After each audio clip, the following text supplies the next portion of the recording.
It's Wednesday, the 6th of March, 2024. Welcome to the Fast 5 Business News by Fear and Greed, where we give you the top 5 business stories you need to know in just 5 minutes. I'm Michael Thompson, and good morning, Sean Aylmer. Good morning, Michael. Sean, 5 stories in 5 minutes. Let's get cracking. Story number 1, it should be good times for farmers, even if it's been a little bit rough recently. The Government Agricultural Authority is forecasting that Australia's farm, fisheries and forestry sectors will rebound next year after a reasonably disappointing 12 months.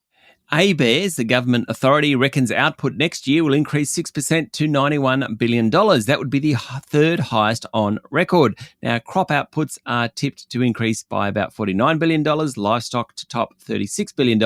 That would be a record, the livestock number, and reflects favourable climate conditions and improving prices. Aylmer says the above-average summer rainfall this year and the subsequent build-up of soil moisture reserves in eastern Australia will provide plenty of incentive for planting ahead of the next season. The good news for farmers, broadacre farm cash incomes are expected to jump from $131,000 this year to $192,000 next year.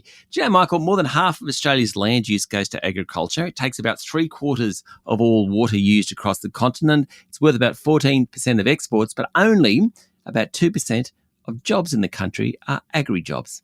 I didn't know that, Sean. There's some good news there in what you just said. There is, I know though, always a bit of bad news in these reports. What is it this time?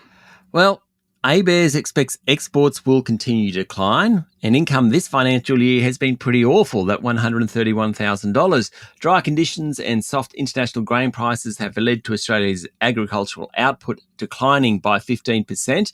Wheat production's down about 40%. Mind you, that comes after a bumper year, and this financial year should still be the third best on record. Also been a bit rough for sheep and cattle farmers.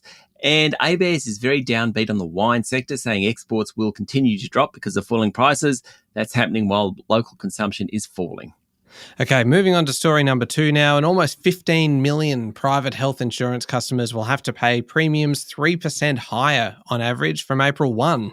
It's the largest annual increase in costs since 2019, but relatively low by historical standards and below the rate of inflation. Australia's 31 private health insurance providers are allowed to increase their premiums, but they need the Minister for Health's okay. About 14.7 million Australians, that's 55% of the population, have hospital or extras cover. They'll be hit by this.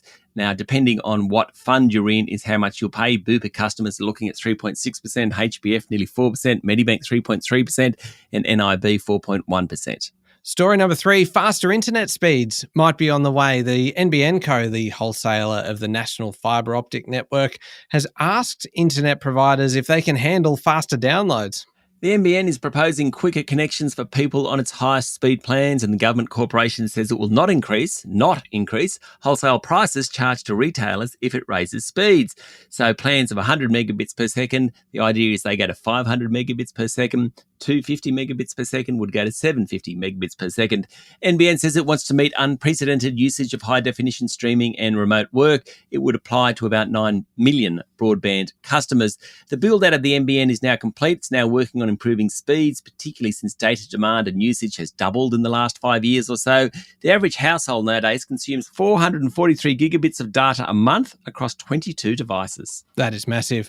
Story number 4, Sean, plenty of good news for presidential hopeful Donald Trump over the past 24 hours, with the likely Republican nominee winning both the Super Tuesday votes across 15 states and a major court victory.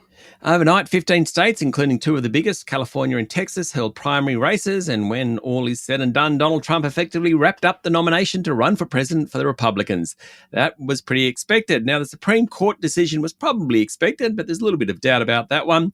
It unanimously restored Donald Trump to the 2024 presidential primary ballots, rejecting state attempts to hold him accountable for the Capitol riot back in January 2021. The justices ruled that states cannot invoke a post-Civil War constitutional provision to keep presidential candidates from appearing on ballots. It said that power resides with Congress. Trump responded by posting on his social media network, "Big win for America," all in caps, of course.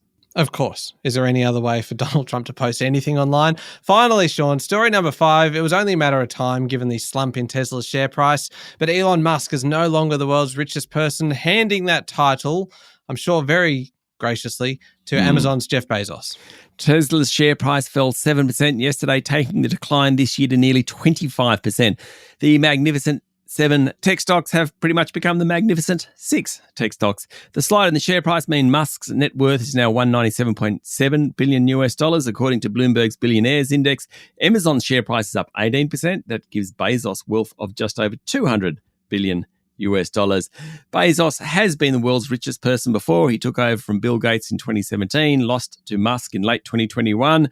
He's number one again. Number 3, and close to knocking off Musk, is LVMH Moët Hennessy Louis Vuitton chair Bernard Arnault. He's worth $197.5 billion. It's quite extraordinary. There we go, the top 5 business stories in 5 minutes. Thank you, Sean. Thank you, Michael. It's Wednesday, the 6th of March, 2024. Remember to hit follow on the podcast. And if 5 minutes isn't enough, you can find our longer daily show called Fear and Greed Business News, wherever you listen to podcasts. And of course, being Wednesday, there's a new episode of our sister podcast called How Do They Afford That out, featuring Canna Campbell, the founder of Sugar Mama TV. It's all about making your money work harder for you. New episodes every Wednesday. Find that wherever you listen to podcasts, and I'll put a link in today's show notes as well. I'm Michael Thompson, and that was the Fast 5 Business News by Fear and Greed. Have a great day.